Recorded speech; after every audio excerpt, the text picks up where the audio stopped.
Good afternoon and welcome to Examining the Art and Science of Change Management, a Health Systems CIO Media Inc. production. Just a little housekeeping before we get started. My name is Anthony Guerra. I'm the Editor-in-Chief of Health Systems CIO, and I'll be your moderator today. We're looking forward to your participation. You could send in your questions or comments anytime at the Q&A box, and we'll take those later in the program. Just so you see how we're going to spend our time today, first we're going to go about 35 minutes with our main panel discussion featuring John Mason, SVP and CIO at Quorum Health, Karen Marhefka, Deputy CIO at RWJBarnabas Health and VP of IT at RWJBarnabas Health Medical Group, and then we will have our audience Q&A. Let's jump right in. A lot of good stuff to talk about. Karen, let's start with you. Can we get an overview of your organization and your role? Sure. Thank you, Anthony. Hello, everyone. Glad to be with you this afternoon. Big acronym RWJBH stands for Robert Wood Johnson Barnabas Health, RWJBarnabas Health. We are the partner for the Rutgers Medical School. We're about 37,000 employees strong, 9,000 physicians, 1,000 residents and interns. We have 14 hospitals and over 400 medical group practices. Let's see, little other interesting tidbit. 40% of all New Jersey clinicians work for RWJBarnabas Health, and we are the largest academic health system in the state of New Jersey. Our payer mix is predominantly commercial. We're at 61% commercial, 2% self-pay, 37% government. In our medical group, which is a lot where my focus is, we see over about 2.5 million visits a year. And with a little fun fact, and again, you'll hear me say this throughout our hour together, I'll focus on this aspect of our organization. With very few exceptions, those 400 plus practices do all their own scheduling and predominantly all their own administrative access and revenue cycle activity. Essentially, we've got over 400 separate business offices. Talk about an opportunity for change management. I'll leave it there, but that's our organization. Excellent, Karen. Thank you very much. John? Hey, Anthony. Good afternoon, everybody. My name is John Mason. I'm the CIO for Quorum Health.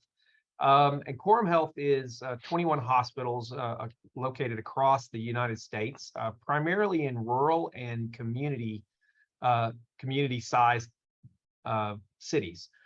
So we range everywhere from North Carolina all the way to the West Coast. So we span all four area code time zones. And we primarily operate, as I say, in these rural communities. So very different than what Karen just mentioned, much more an urban environment. I came from that in the past, but Quorum is focused on those rural communities where if you don't have the hospital, you might be driving anywhere to 2 to 3 hours to get to a hospital. So we kind of hit that market that sits in that zone between the big urban markets. We are primarily acute care. We don't do a lot of specialty work. We do, clearly all the normal acute care things. And the practices in those communities is what we focus on. We are centralized out of Nashville, Tennessee. Brentwood actually is our address. And we provide centralized, in my role, centralized IT services to all these hospitals. So we'll talk about it later. We went through a very large migration off of a transition service agreement just about a year and a half ago.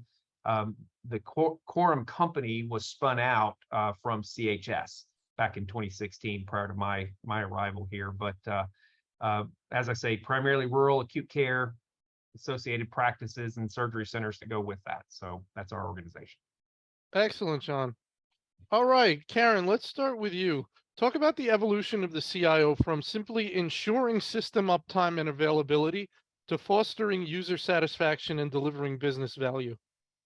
So I am 3 years into my role here at RWJBH, and I brought an element of I'll call it non-utilitarian CIO-ism into our IT&S organization.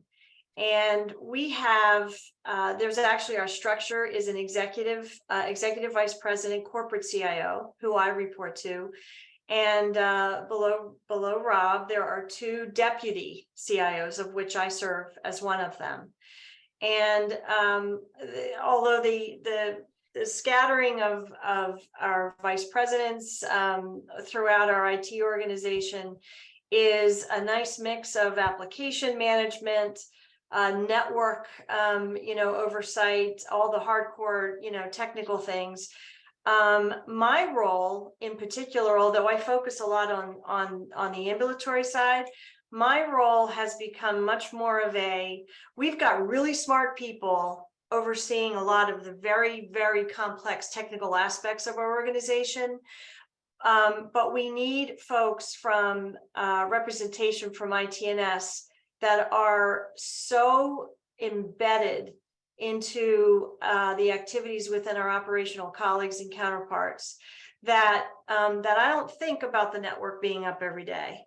I don't think about field services ticket resolutions being under our targets for SLAs and are meeting our KPIs. I look at them, I make sure that I'm apprised of them on a regular basis.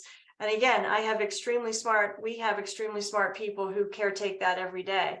I am able then to focus on that immersion into our operational world.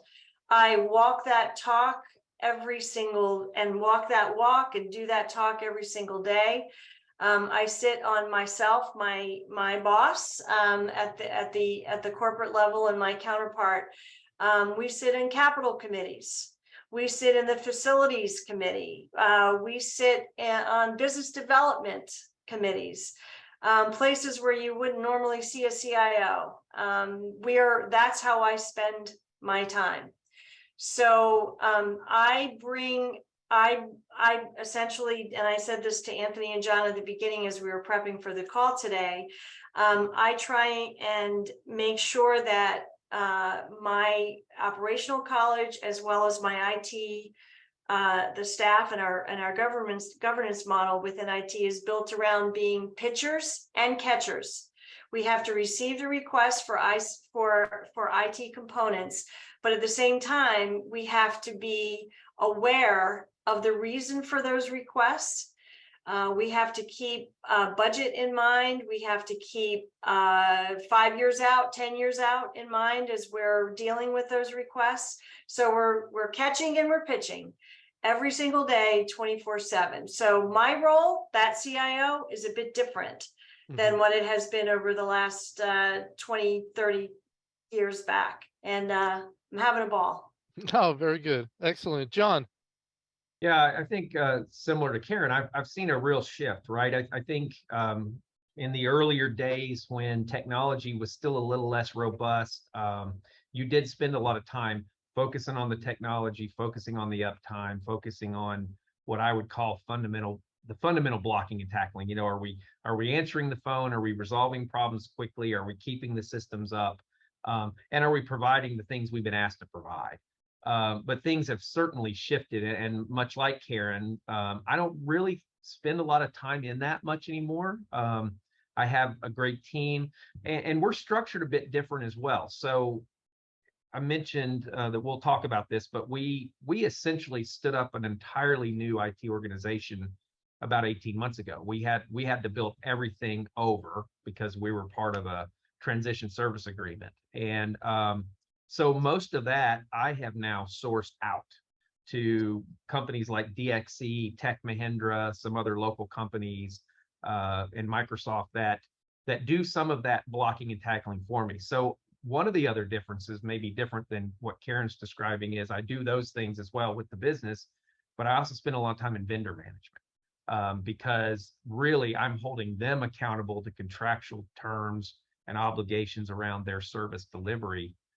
So I'm holding them accountable, but I'm also then pushing them on cost reduction, performance improvement, and then those subsequent implementations of new technologies and new business lines. What I do, very similar to what Karen mentioned, was in the catching and pitching, is part of my job is to also be and I use this term loosely, but the adult in the room. I have to be able to look at the folks that are asking these questions and ask them the hard business questions as well about their return on investment, their ability to get value out of what they want to implement, ensure that they've thought through, if you're going to make that decision now, do you recognize the impact financially to the next thing that you want to do? So the CIO role has changed quite a bit. Interestingly, we had a new board member join us this month. We actually have a board meeting today and tomorrow, and I met with him this morning. And I think his perception of CIOs are we're the techies, we're the propeller heads. And what I quickly got to was I've also been a hospital COO. I'm a business guy. I've got an MBA. I understand the business as well. And I think most of the board now understands that, and for him as well, that we had a different level of value than we would have 10 years ago, where we were just doing technology. Excellent. Very good. All right, John, we're going to stick with you. Sure. How can CIOs be agents of change?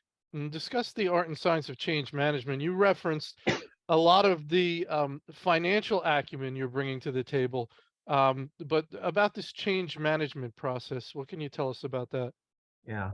So it might help if I give you a quick backstory on Quorum, and kind of give you a sense for the change that we've been through. So as I mentioned, we were a spin out from a company called CHS, Community Health Systems here in Nashville. At the time when I got hired, we were 28 hospitals. We were spun out originally as 38. And we were put under a transition service agreement where essentially we were getting our technology from CHS for a period of time. What I consider to be an excessive, it was 5 years. It was a long TSA. I arrived about a little over 2.5 years into that TSA, and there was no real plans to transition us. And so when I arrived, I got hired. The first thing, of course, I got put in front of me was, you've got to get us off this TSA in 2.5 years. And so for us, it was a huge challenge. It was 100% hardware replacement. Everything we had was passed into life. It was new networks, new data centers, complete hardware refresh in the facilities, a new HR payroll system, 1,066 applications that had to be recontracted and reinterfaced. And so it was this massive undertaking that we had to get through. So from a change management perspective, the difficulty you have there is there's a lot of business people that think, just go do that. And I don't think they realize that the scope of that change was so massive on the organization, not to mention the risk of the technology and the implications to such a massive change, but managing the change in the organization to all these new systems and new technologies and things sitting side by side all the way. It had to start at the very top. So my change management had to start with the CEO and the CFO and the rest of the exec team understanding what we were being asked to do. And unfortunately, we, as an organization, waited 2.5 years and a 5-year TSA to even start thinking about it. And Karen would probably agree, and I'm sure you all would, that 28 hospitals, just a new EHR alone in 18 months was what we had originally planned. To get that rolled out was a massive undertaking. But when you put everything underneath it as well, the timing had to be so precise. So the change management of making sure that our executive team understood what was coming and then filtering that down to the hospital specific C-suites, the IT folks, took a great deal of time. The communication was massive. It was constant. And then I had this whole technology thing on the side. So change management is critical, because if I didn't get them on board and get them to understand what was coming and start thinking through the implications of the change with me, we were sure to not get through this project.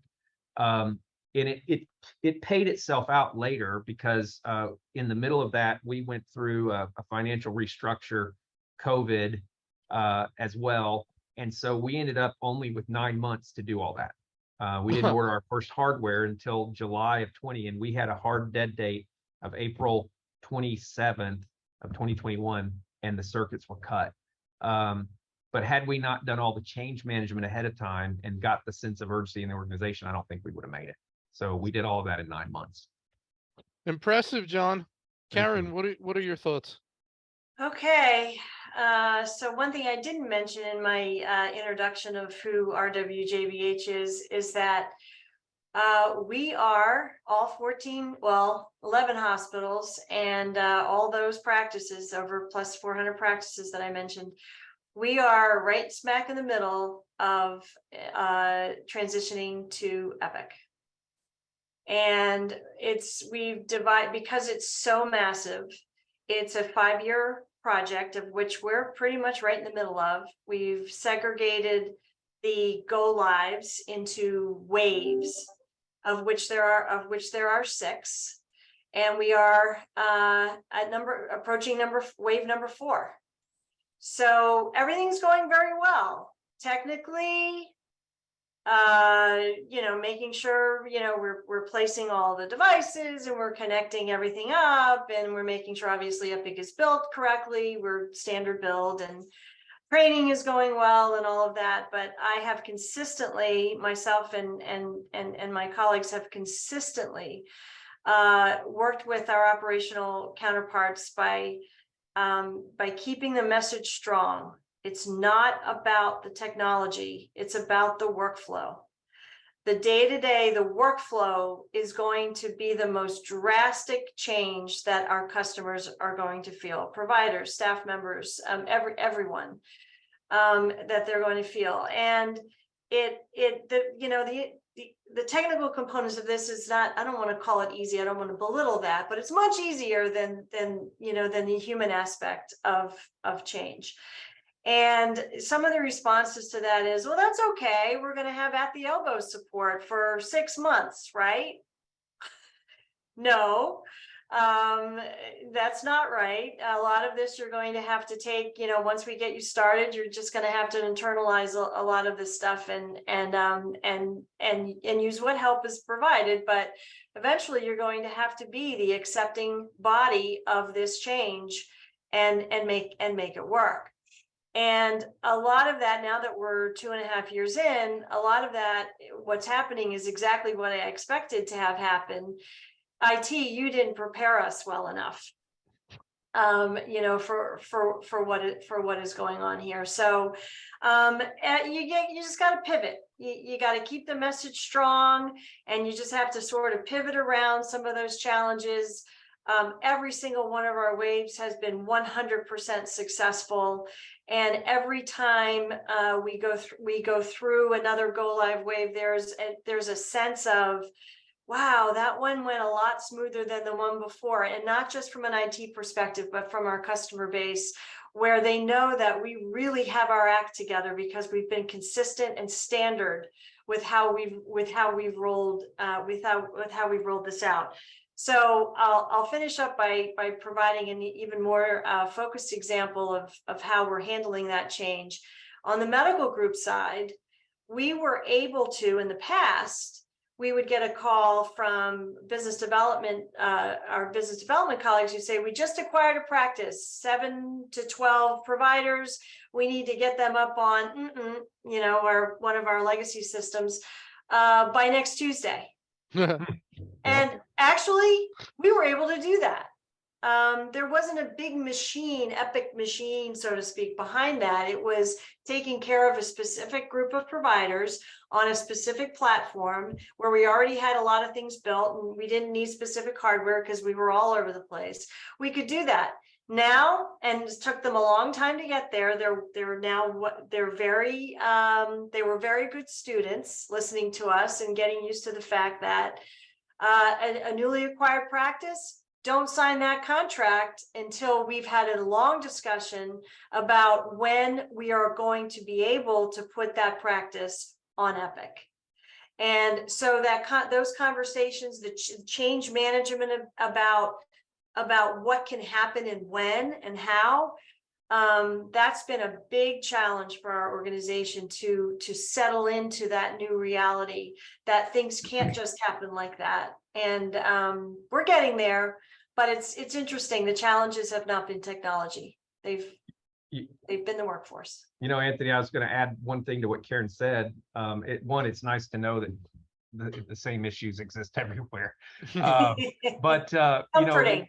yeah, that's right. You talk about the art and the science, right? The art is the ability for the CIO to have the difficult conversation in a way that people can receive it, all of that, and help the organization do the same. The science comes into the stuff Karen's mentioning, which is, in our case, and I'm sure hers as well, is I have a full-time communication team. That's their job. All the changes to the systems, all the educational material, all those things, and all through that cycle of the old adage, people have to hear things about 7 different times before they really embrace it. And so what are the different avenues and ways that you can get the message out? Ours are very standardized. People know exactly when they get an email from us, is this an update? Is this a security alert? What is it? It's all standardized, templated, and that's the science of change management that Karen just mentions that you have to go through, especially with something like that she's going through right now. Very interesting. So, Karen, just real quick, I mean, that's a huge shift to me in the power dynamics of a health system. The fact that you now, from what you expressed, you now have IT being in a position of saying, don't sign the contract to acquire that physician practice until we give you the green light. That's a huge departure from where things used to be. It used to be, we're going to do business as we need to do business, and we'll tell you what you need to do after the fact. Exactly. My platform for that discussion started like this. I do not want to be the person who has to say no. No happens. Mm-hmm. But we can prevent my having to say no if we're all on the same page and understanding how this is going to work right at the beginning. Right at the beginning, IT can't come along and say, okay, we're going. In some cases, we have to jump through hoops and respond to a very significant request, especially those that involve, patient safety or something that requires us to sort of jump out of our norm and take care of something, specifically on its own. But for the most part, let's work together right from the beginning to make sure that this onboarding of this, and again, that's just one example of an acquired practice, that there's no surprise to you, to me, to those providers, to our board, where I'm the person who says, oh, I'm sorry, you didn't give us enough time. There's no way we can get them on Tuesday per your contract. That's ridiculous. And if we would have had a conversation beforehand, we could have prevented all of that. Now that's in the water. Now it's in the DNA of how we work. Mm-hmm. And it took a lot. It did, Anthony. Mm-hmm. It took a long, and John will nod his head. Mm-hmm. That didn't happen overnight. Nope. That did not happen overnight. That took a long time for us to get there. That's great stuff. Great stuff. All right, John, let's start with you on the next question. Sure. Other than the users that were impacted, obviously you have to deal with them.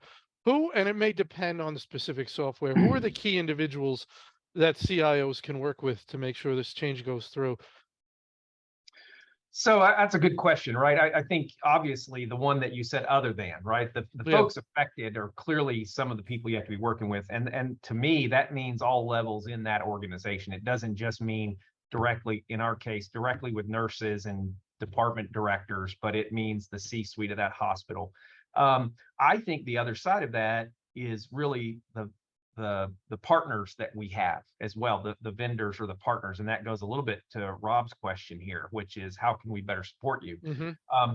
It's really critical that our vendor partners don't get ahead of our deployment and our plans, right? And what you find very, very often is a vendor, once they are in the door, they get excited and they want to push, or they want to deploy new things, or they want to start selling outside what was originally in scope. And so I think one of the things that we did very tightly with our partners when we did these deployments is they sat here with us.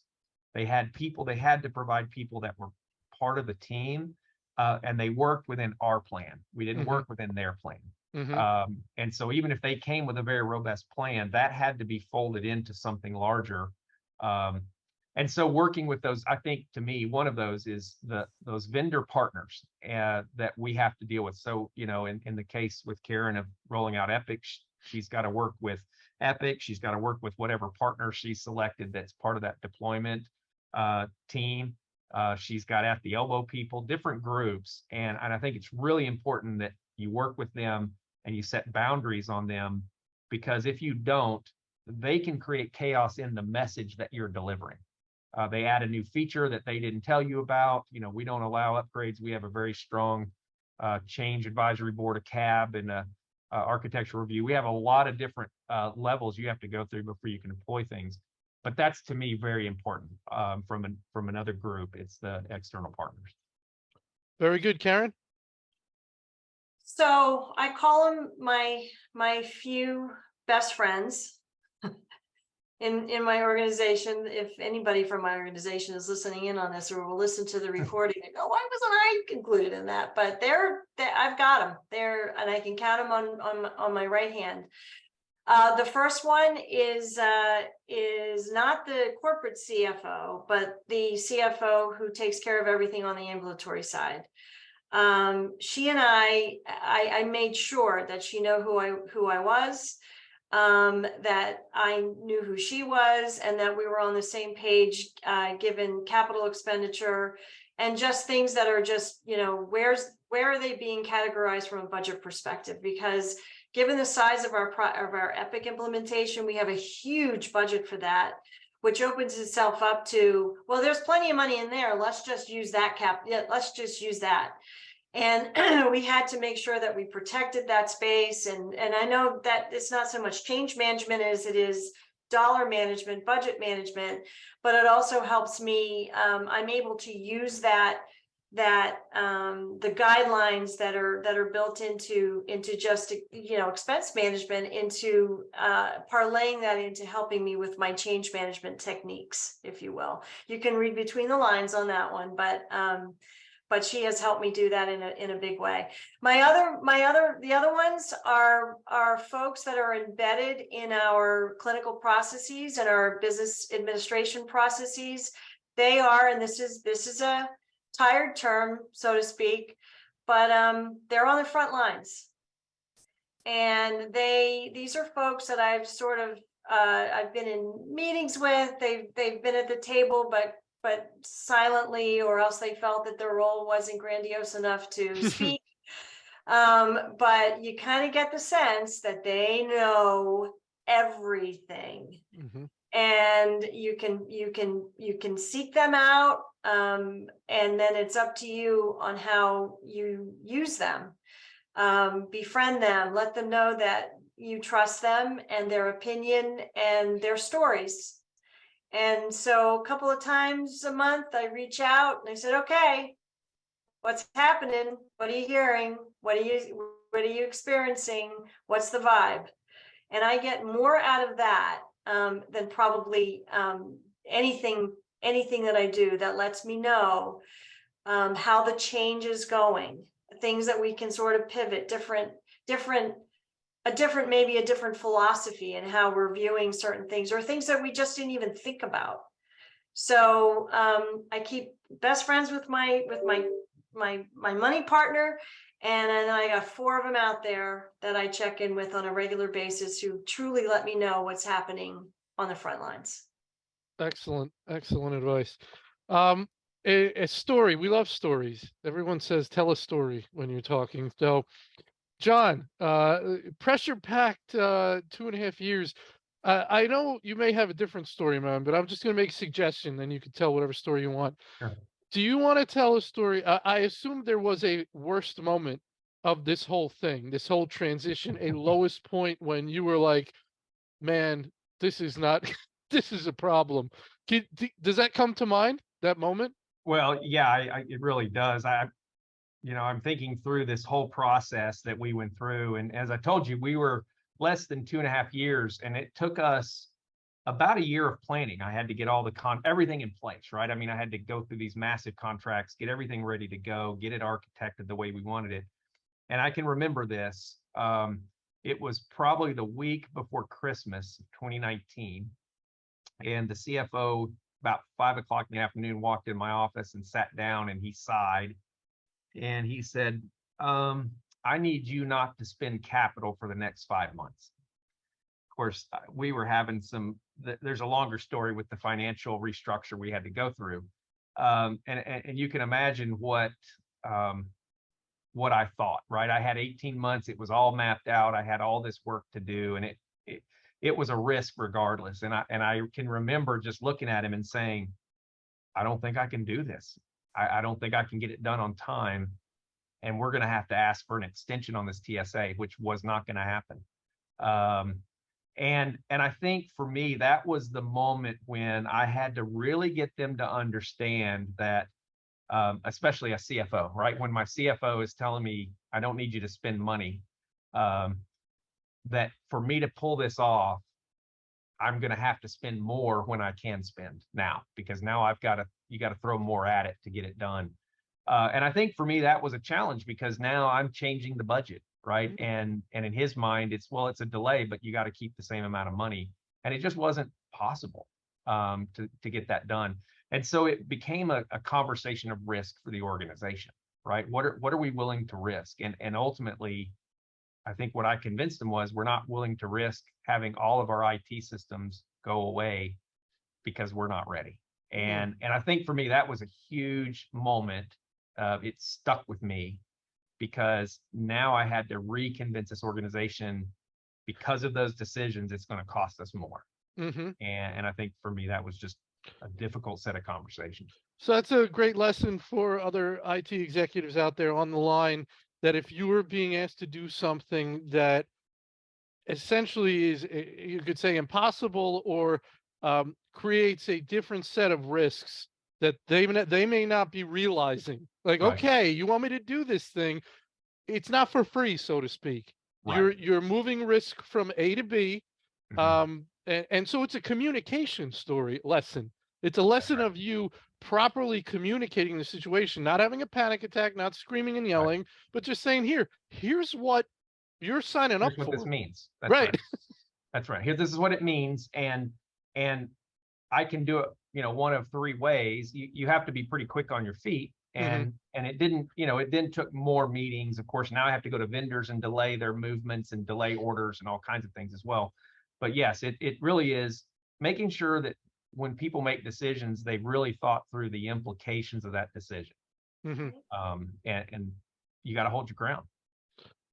Great stuff. Karen, you want to tell us a story?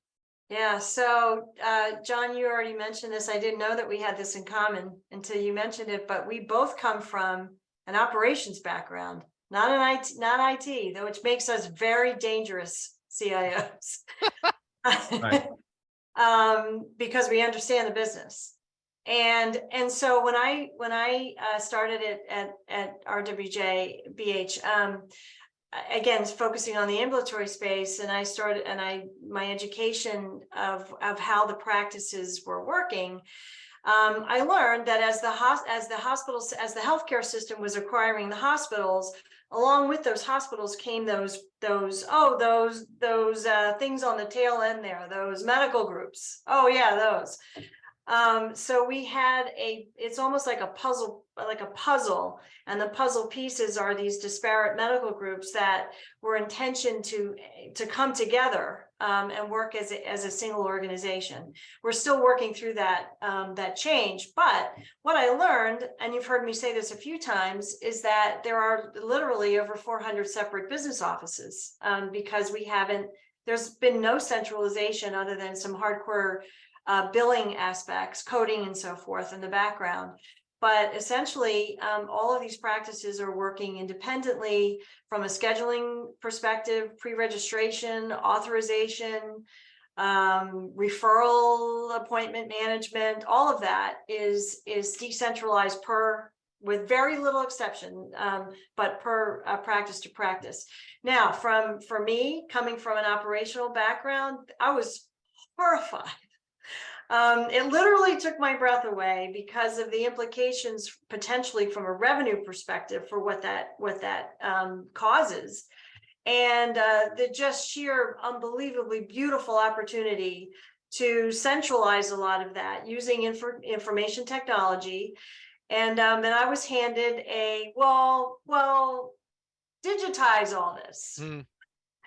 And it's like, well, hold the phone. We can't jump to, we can't jump from 1995 to 2023 in a year. So our challenge, and what I challenged the medical group management with, and I had to be careful about staying in my lane, in my IT lane, while I have this big operational hat on that I can't shake and won't ever shake, is, have you thought about contact centers and centralizing a lot of this effort and pulling this out of the chaos of the practice?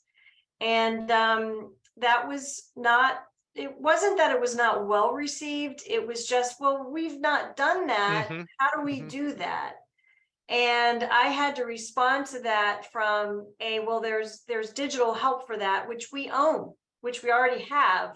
We just have to build, we just have to figure out how we're going to deploy it, step-by-step process. And so we're at the point where we're not there, but we're getting there. And huge change for the organization to decide, is decentralized better than centralized, or a nice mix of the two.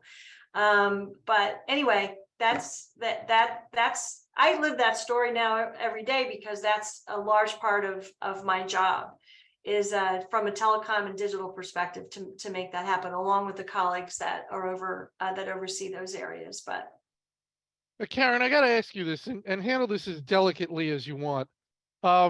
In my personal life, in my personal experience, I can't think of a constituency that might be less interested in change than small to medium medical practices.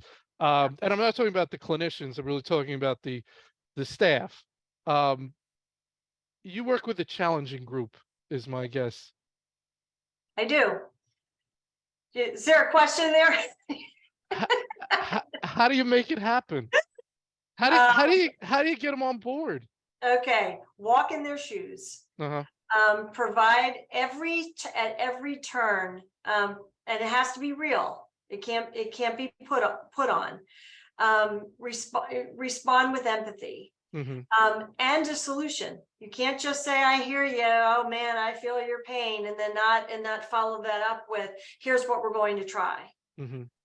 And here's what we're going to try, not here's what we're going to do. Let the try be, they have to have a voice. Mm-hmm.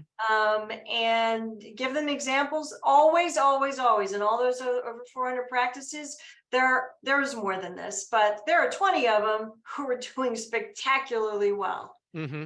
And so learn from the best, learn from the most challenged. Somewhere in between are the folks that we're talking about, who are so hungry for, I'm drowning, help. And so site visits within your own organization, walk in their shoes type models of, how do we figure out that workflow? All of that we do every day. And I think sometimes it may not cure the illness, but it sure does make them feel better. Yeah, and that goes a long way. Yeah, as long as you're providing that understanding, then at least the tone is better. Yeah, I always use this phrase, I'm not doing this to you, I'm doing this with you. And Right. And I know sometimes it feels like, especially when it's technology, we're foisting something on you that you don't want, or we don't like change, we're so busy. Sometimes we don't have a choice, right? Regulatory and things like that. Other times it's making sure they can understand. Might be hard now, but when you get over that barrier, it's actually better. Yeah. Let's go a little bit into what we discussed on a few minutes of our pre-call. The differences between change management and the reception of users to working with the new software, depending on, we talk about the pitching and the catching, depending on where the impetus to acquire that software came from. If it came from the department that is now tasked with using it, if it bubbled up from them, so to speak, and it was a request put forth to IT, we would think they would have more interest in embracing this software. If it was more of an enterprise top-down thing, an EMR or ERP, where it really is top-down because it's such a huge purchase, they may not be as interested in learning all the bells and whistles. But do you have to have different approaches depending on where the request for the software came from? John, I'll let you go first. Yeah, I think you do. And sometimes, as you say, it's top down because it's regulatory or it's financial or whatever it might be. As I read this question, what it reminded me of was I don't know, 10 years ago, maybe, I went through a significant change in the organization and we standardized on GE products. You know, when I was there, we did an assessment and we were all over the board, Philips, GE, every different type of device. We did the negotiation. We were going to get better pricing at that time through GE. And I can remember this conversation that happened because we were going to change vital machines that we had Philips and different brands. And we decided to standardize on GE. And I had a chief nursing officer from the hospital call me and said, you can't do that here. We can't handle that. And I said, well, help me understand why. And she said, well, they know where all the buttons are on the Philips device. And they said, and now they got to learn something new. And I said, well, so it became a question of, okay, well, let me make sure you as the CNO and administrative person understand the cost savings we're talking about for the organization. And it was millions. And I said, my question to you is, does the GE device do something different than the Philips device? And the answer was no, it did the same thing. The buttons were in a different spot.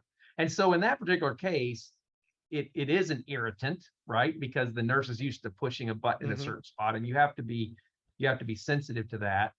But at the same time, the cost benefit to the organization was worth it.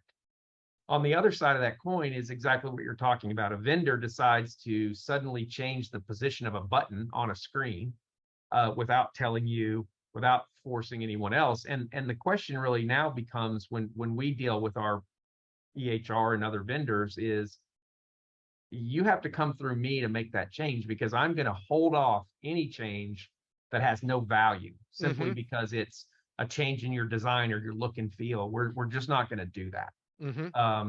And so, yeah, you have to then tweak that type of desire for change and try to back it off because, as you say, it's death by 1,000 paper cuts. If you continue to make every little tweak here and there and they all seem small, at some point you're bleeding out. And it's really important that you know where it came from and what the value is. So John, just let's get into that a little bit more and technically how that would work. You have, as I mentioned in that question that was on the screen, you have different size vendors. A smaller vendor may have a dialogue with you about what they're looking to do, especially if you're one of their biggest customers. A large vendor like an Epic, they're not going to be checking with you to see what they should do on the latest release. They've got user groups and formal stuff and all that, but they're not asking you. But you're saying that you've worked it out with your vendors where I want to know, you want to put out an upgrade. I want to know exactly what's in that update, and I want to decide if this is an update or an upgrade we're going to take. I'm going to make a decision based on what's in there and the value that I see, whether or not we're going to roll that out. And I may skip this one. If I don't think there's much in there, I may hold off on this one. I'll look at the next one. Is that how it works? That's right. Because in our case, and we have that luxury, we're not on Epic, thankfully, but we have that luxury of making those decisions. And what I really force on them is, unless it's a hot fix because something is down or it's a security issue or a regulatory thing that just came out, is I need enough lead time to do the education, the training, make the decisions, talk to the users and understand that impact. And we might delay it. We may look at the risks of not doing that upgrade right now and plan for a future upgrade. So we try to do that wherever we can. Real quick, and then I'm going to go to Karen. John, do you ever have a situation where an upgrade has a combination of things in it, one of which may be an important security fix, for example, and also we move the button from here to there? It comes together, and you say, well, we want the security part, but I don't want that button moved because it does nothing. Do you get into that level of detail? Sometimes, and sometimes we have to deal with it, and that's where then it really becomes an issue of education, and our communication team is really critical in that, right? So we're doing different, if it's something that's happening tomorrow and it's going to affect things more than just the security component in the back end, then we have rapid communication. We have people on the ground that go out and do education. So we try to accommodate, but we try to make sure that happens as infrequently as we can. Karen, anywhere you want to jump in with all that good stuff? So the last 10 or 15 years, it was easy in terms of change affecting our customer base.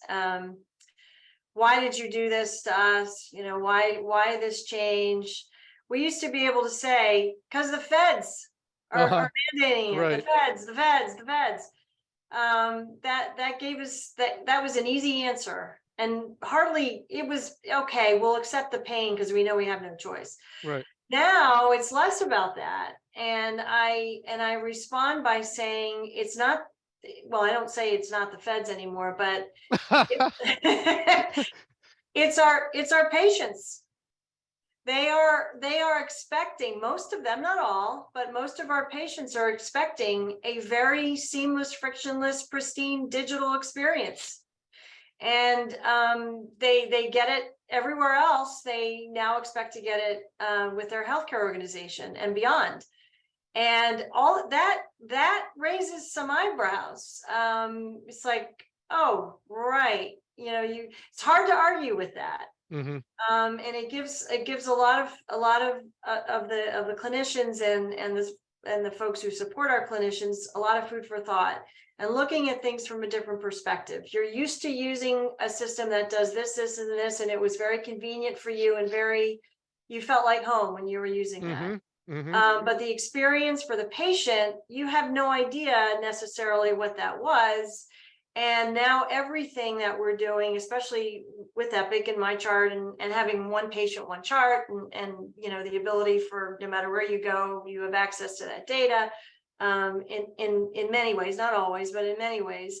The experience for the patient, who was our ultimate customer, is phenomenal. So keep that in mind when you're adjusting to change. Yes. I'll tell a quick little anecdote, and there's a message in here. So I my supermarket, right? My regular supermarket. I was in and out. That was so fast. I knew where everything was.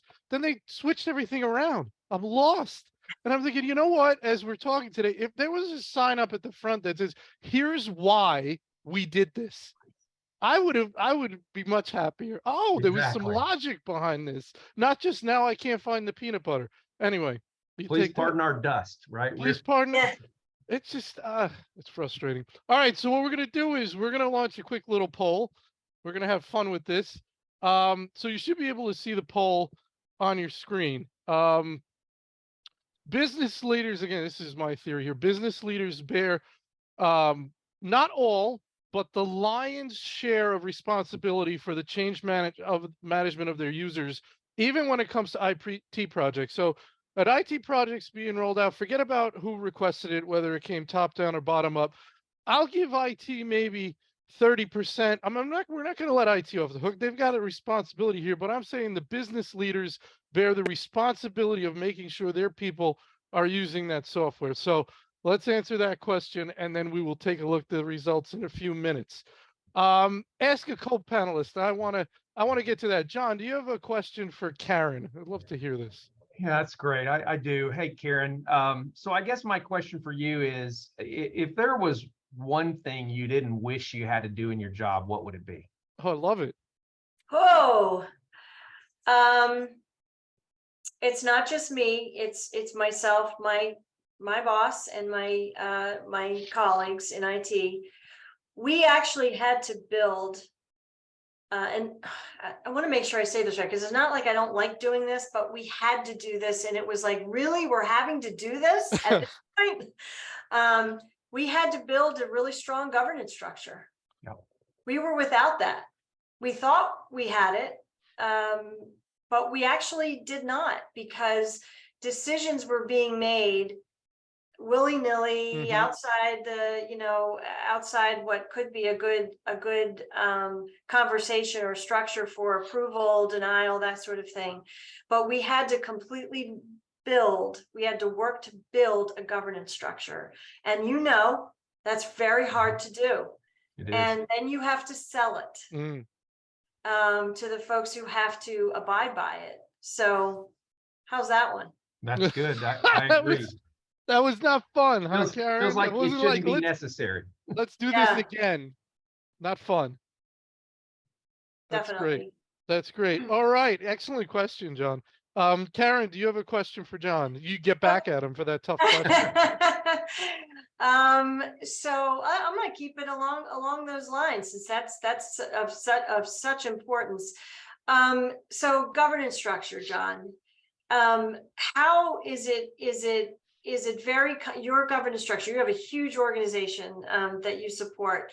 We're not too far behind that. I think we're a little bit less than half of what you oversee. But how does that work? Or how did you inherit something? Did you have to make changes to it? Does it work?